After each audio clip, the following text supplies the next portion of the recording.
이거 어떻게 읽어야 돼요? 네, 묘이수. 네. 이건 뭐 읽는 방법이 있습니까? 매수? 네. 자, 부동산에 관심이 가는데 얼마 전 구독해서 듣다가 가입해서 대단히 감사드립니다. 그래서 제가 짧은 기간에 신뢰를 드린 것 같은 생각이 들어서 상당히 기분이 좋네요. 박종희님 반갑습니다. 네, 에드가님께서 지금 매도하려면 싸게 해야죠. 버텨야 하는 건가요? 이렇게 이야기하셨는데요. 네.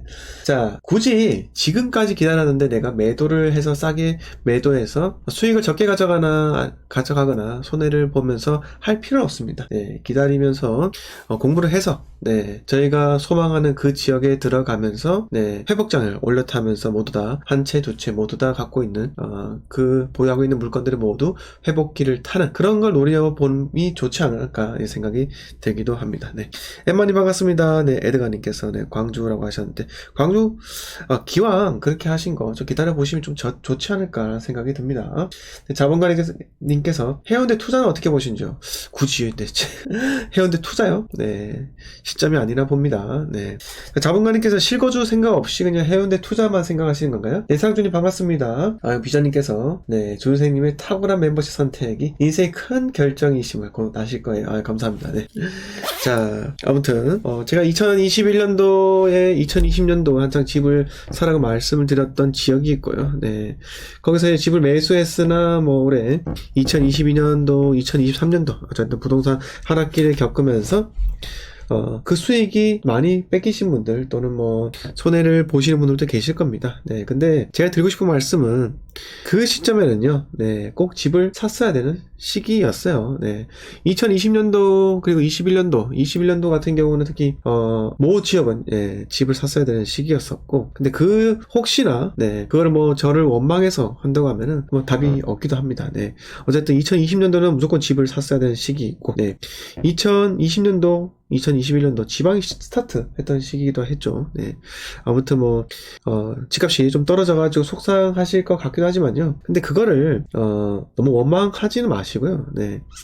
제가 생각했을 때는 그렇습니다. 일단, 2022년도에 집을 사는 것은 막아야 한다. 이렇게 생각이 들었었고, 그때는 제가 무조건적으로, 사면 안 된다. 라고 주장을 해서 막았던 시기이기도 합니다. 네. 근데, 어차피 부동산은요, 돌고 돌아서 사이클이잖아요. 네. 그래서 회복장이 다시 돌아오기 때문에 하락한다, 망했다 이렇게만 생각하지 마시고 기다리면서 또다시 투자를 해서 네, 매수를 하는 그런 시기로 네, 가셨으면 합니다. 네.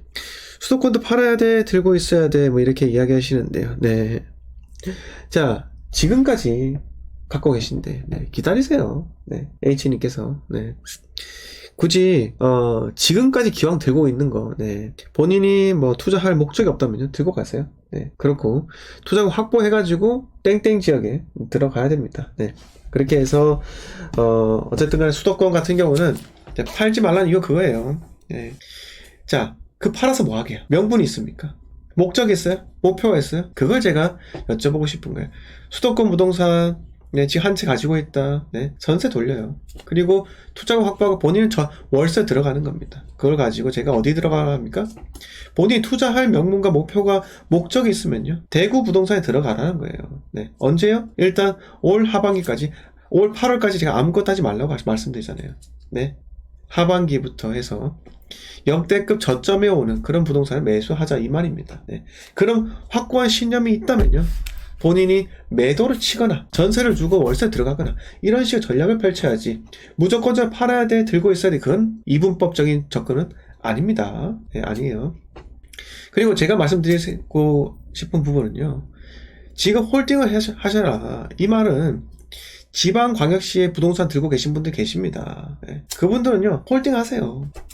지금까지 안 팔고 뭐 했습니까? 익절 안 하시고요.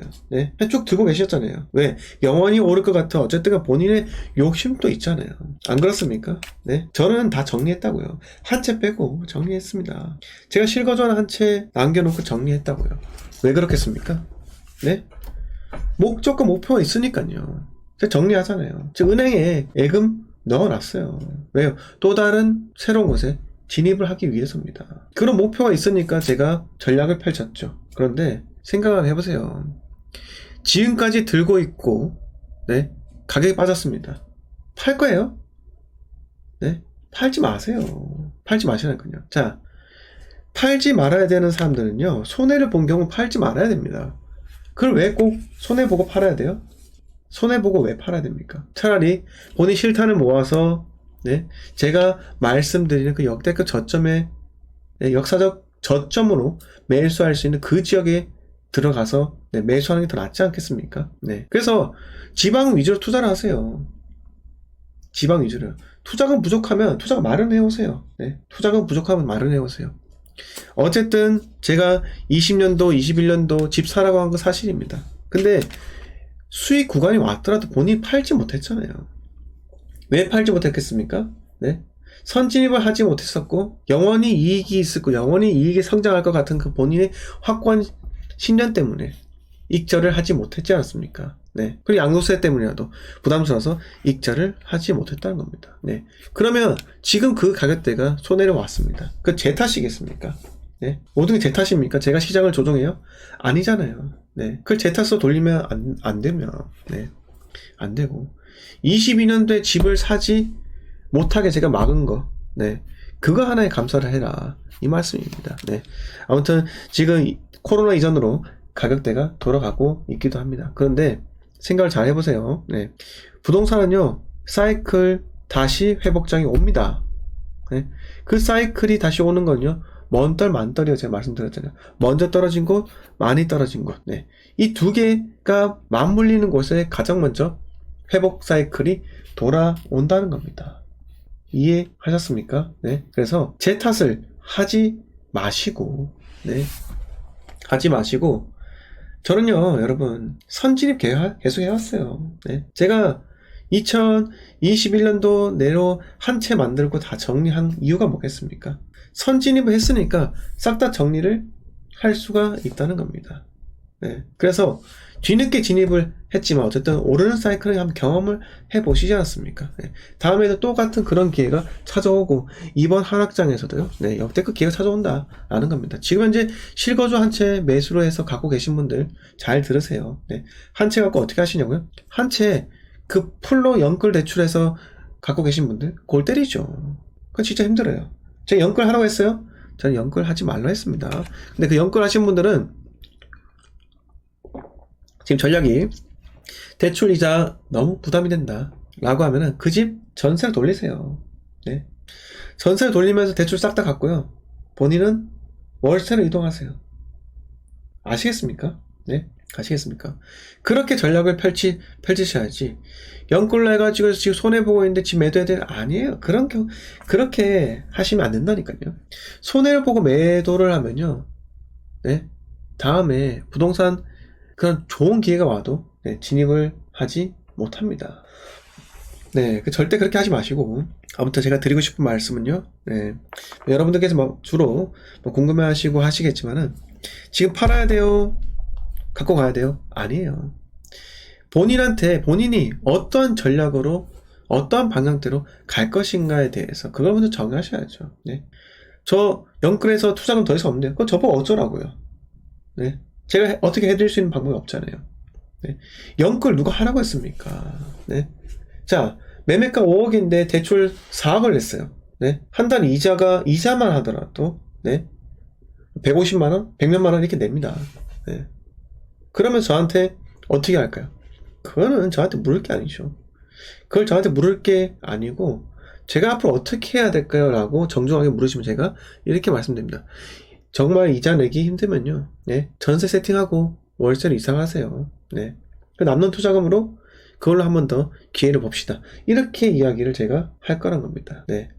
자, 야차야차님께서, 네, 맞아요, 폭등이들 사라고 하더라고요. 다른 톡방에서 그런 말들이 슬슬 돌더군요. 자, 지금 거래량을 인위적으로 늘리기 위해서 사라고 이야기를 하는데, 여러분 하나 조심해야 될 게 뭐냐면요, 다주택으로 가는 포지션은요, 네, 다주택 포지션으로 가야 되는 그런 시점은요, 언제입니까? 빠연님, 네, 제가 언제부터 다주택 포지션으로 가야 한다고 이야기 드렸죠? 비자님, 언제부터 제가 다주택 포지션으로 가야 한다고 이야기 드렸습니까? H님, 언제부터요? 네, 방송 들으셨으면 아실 것 같은데, 네, 그쵸. 네, 드림님께서 정확하게 이야기하셨는데, 취득세 중과가 해제가 되잖아요. 그러면 당연히 다주택 포지션으로 돌아서야 됩니다. 왜 그래요? 자, 생각을 해보세요. 아주 단순해요. 자, 하락기입니다. 하락기. 취득세 중과를 해제하는 이유가 뭡니까? 취득세 중과 해제하는 이유. 결국은 다주택자들로 하여금 집을 투자로서 한번 돈맛을 본 사람들을 다시 시장으로 참여를 시켜야지만 건설 경기 살면서 아파트 시장이 살아난다는 겁니다. 네. 그래야지 대한민국의 GDP가 조금이라도 상승을 해요. 이해하셨습니까? 네. 자, 결국은 한 번 더 말씀드릴게요. 무주택자가 집을 사겠습니까? 다주택자가 집을 사겠습니까? 자, 애를 한 명도 안 낳아본 사람이 애를 한 명 낳겠습니까? 아니면 애를 한 명이나 낳아본 사람이 두 번째를 낳을까요? 네? 고기도 먹어본 사람이 먹을 줄 압니다. 그 말이에요. 네? 자, 결국은 제가 여러분들한테 항상 강력하게 말씀드리지만요. 지금 집값 떨어졌다 해가지고 그거 일희일비 할 게 아니라니까요. 이거 추세는 추세인 거고, 네? 내가 대응을 하지 못했으면 대응을 하지 못한 겁니다. 그건 인정부터 하고 내가 앞으로 무엇을 해야 될 것인가에 대해서 고민을 해야 한다는 거죠. 그러면 앞으로 다가오는 회복장을 타야지만, 네? 내가 그동안 하락했던 그 집값, 네? 그 만회를 하고 또다시 일어설 수 있는 그런 거지 않겠습니까? 네. 자, 그렇기 때문에 여러분, 누군가가 제가 2020년도, 21년도 집을 내내 매수하라고 했다 하더라도요.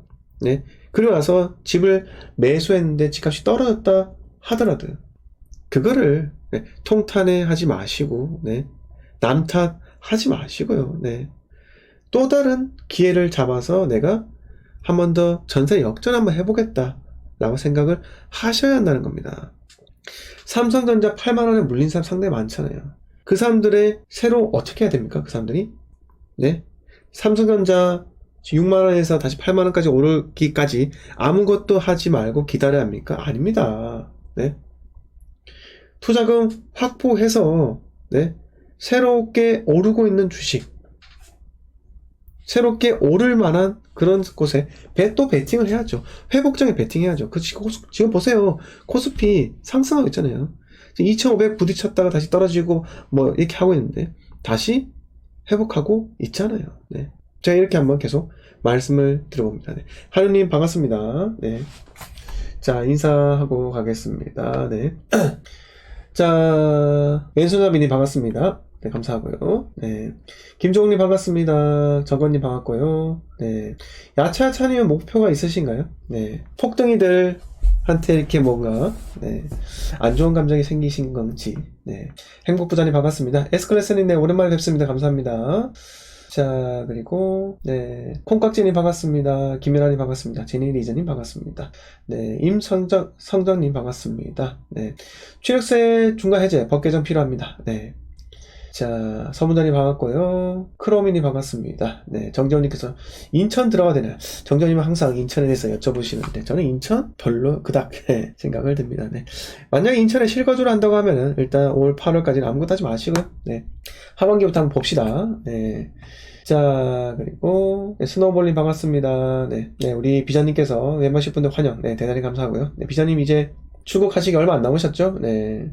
남은 기간 동안 네, 잘 즐기시다가 네, 돌아가시기 바라겠습니다. 네. 업타미님께서 준생님 주식 투자는 안 하시나요? 이렇게 이야기하셨습니다. 네. 일단 제가 계좌를 주식 계좌를 4월달에 오픈할게요. 네. 작년 우크라이나 사태 터지면서 주식 투자를 시작을 했었고요. 네. 하여튼 손해를 쫙 보다가 손해가 한 15%까지 올라갔다가 지금 최근에 다물 멀티미디어라고 60%, 오늘은 이제 제가 샀던 금액보다 한 100% 이상, 네, 2배 이상 급등을 해가지고, 뭐 제가 거기까지는 제가 할 수는 없었지만은 제가 60%의 익절을 해가지고, 지금 아마 손해가 한 3%대일 거예요. 네. 뭐 그것도 어차피 회복장에 올라탔으니까 그것도 기다리면 될 것 같고요. 지금은 뭐 제가 에나, 네, 샀다 팔았다, 이렇게 하고 있습니다. 그러면 이거 제가, 다물 멀티미디어는 제가, 이 증거 다 있어요. 네. 증거 있는 게, 어차피, 제 유튜브 들어가시면은, 제 유튜브 채널 들어가잖아요? 그러면, 여기 재생 목록 들어가면, 자, 재생 목록을 들어가시면은 여기에 1000만원 워렌 버핏 따라하기 있습니다. 여기. 네. 여기 보시면은 제가 어떤 종목들 샀는지 나와 있습니다. 네. 광고 나오죠? 화려하네요. 네. 네, 보시면 다물 멀티미디어 샀죠? 네. 여기 4,065원에. 이거를 제가 장투로 가져갔었고요. 네. 총 수익률이 7%까지 이렇게 올라갔고 10%까지 올라갔었는데 제가 매도를 하나도 하지 않았습니다. 왜? 여러분들의 약속을 지키기 위해서요. 그래서 여기 뭐 손해도 나고 뭐 이렇게 있는데 이익도 있고요. 네. 다물 멀티미디어는 지금 한 10,000원 정도 갑니다. 네. 제가 6,000원? 7,000원인가? 하여튼 이렇게 네, 매도를 했었습니다. 네, 이거 한번 보시면 될 것 같고요. 네. 자, 그래서 이건 주식 실험으로 했었고요. 지금 제가 1,000만원 투자를 해가지고 30만원 정도 손해를 지금 현재 보고 있는 상태인데, 아무튼 저는 4월까지 홀딩했다가 4월달에 공유를 해드리도록 하겠습니다. 네. 자, 우리 H님께서 오빠 세종은 별로야 이렇게 얘기하셨는데, 네, H님은 네, 우리 멤버십 분들, 구독자분들이 좀 거북해 하실 수 있으니까요. 네, 반말하지 마시고, 네. 자, 이렇게 이야기 하셨고요. 네. 자, 한우님께서 사이코 투자가 답이란 걸 새삼 느낍니다. 이렇게 하셨고요.